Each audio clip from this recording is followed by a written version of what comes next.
ಓಹೋ, ಗಂಡ ಹೆಂಡತಿ ಇಬ್ರು ಭಾರಿ ಅಡಿಗೆ ಮಾಡ್ದಂಗಿದೆ. ಹಾ ಸರ್, ಬನ್ನಿ ಕೂತ್ಕೊಳ್ಳಿ. ಇರಿ, ಕೈ ತೊಳ್ಕೊಂಡ್ ಬರ್ತೀನಿ.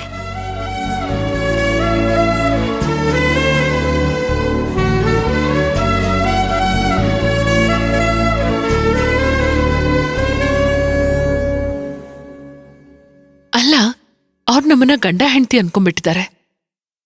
ಆಗ್ಲೇ ಅವ್ರು ನನ್ಗದನ್ನೇ ಹೇಳಿದ್ರು. ಸುಮ್ನೆ ಯಾಕಿದ್ರಿ? ನಾವಿಬ್ರು ಗಂಡ ಹೆಂಡತಿ ಅಲ್ಲ ಅಂತ ಹೇಳೋದ್ ತಾನೆ. ಕ್ಲಾರಿಟಿ ಕೊಡೋದಕ್ಕೆ ಏನಾಗಿತ್ತು? ಕ್ಲಾರಿಫೈ ಮಾಡಕ್ ಹೋಗಿ ಮತ್ತೇನಾದ್ರೂ ಎಡವಟ್ಟಾಗತ್ತೆ ಅಂತ ಸುಮ್ನೆ ಅದೇ. ಏನೂ ಆಗ್ತಿರ್ಲಿಲ್ಲ, ನೀವ್ ಹೇಳ್ಬೇಕಿತ್ತು. ಹೋಗ್ಲಿ ಬಿಡಿ, ಅವ್ರು ಹಾಗೆ ಹೇಳಿದ ತಕ್ಷಣ ನಾವು ಗಂಡ ಹೆಂಡತಿ ಆಗ್ತೀವಾ? ಕೇಳಿ, ಇದ್ರಿ ತಾನೆ ನೀವುನು.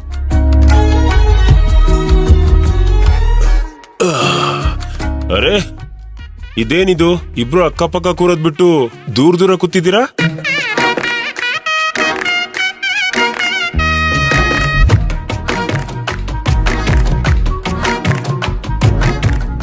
ಏನಮ್ಮ, ನಿನ್ ಗಂಡನ ಪಕ್ಕದಲ್ಲಿ ಕೂತ್ಕೊಳ್ಳಮ್ಮ.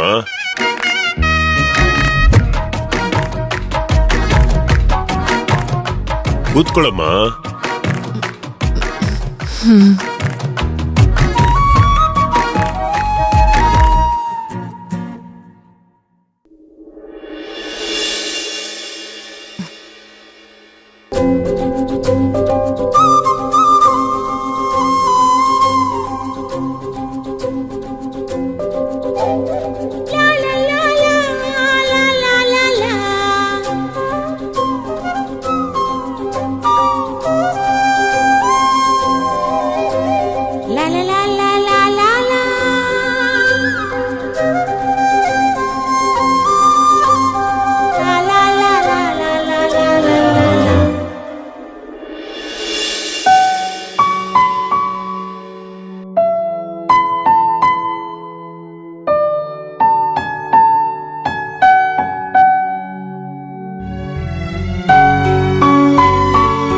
ಹೆಂಡತಿ ಇದ್ದಾಗ ಊಟ ಶುರು ಮಾಡೋ ಮೊದಲನೇ ತುತ್ತನ್ನ ಅವಳಿಗೆ ತಿನ್ನಿಸ್ತಾ ಇದ್ದೆ. ಆದ್ರೆ ಅವಳು ಇವಾಗಿಲ್ಲ. ಇದವಳ ಪಾಲಿನ ತುತ್ತಪ್ಪ.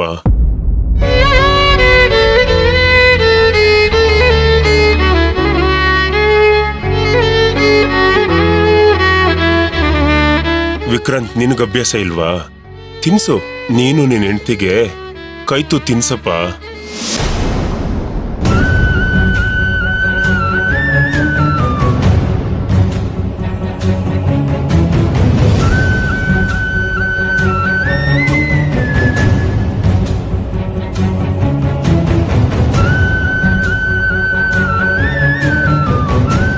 ಏನ್ ಯೋಚನೆ ಮಾಡ್ತಾ ಇದ್ಯಾ?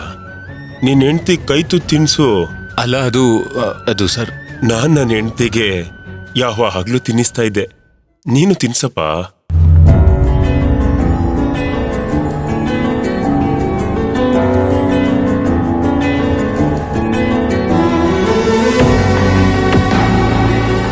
ತಿನ್ಸಪ್ಪ ವಿಕ್ರಾಂತ್.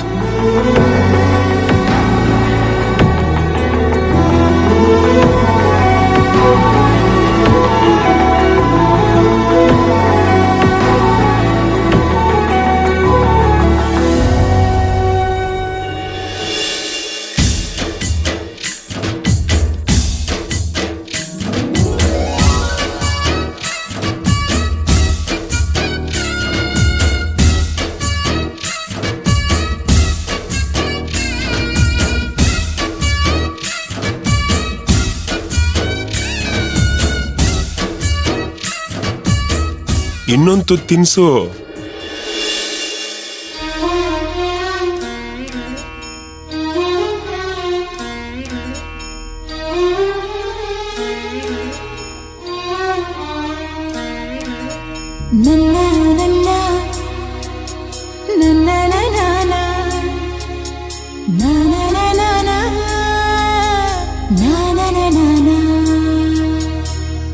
ವಾವ್ ವಾವ್, ಸೂಪರ್, ತುಂಬಾ ಚೆನ್ನಾಗಿದೆ. ಥ್ಯಾಂಕ್ಸ್ ಅಪ್ಪ, ನನ್ನ ಮಾತಿಗೆ ಬೆಲೆ ಕೊಟ್ಟು ತಿನ್ಸಿದ್ದಕ್ಕೆ.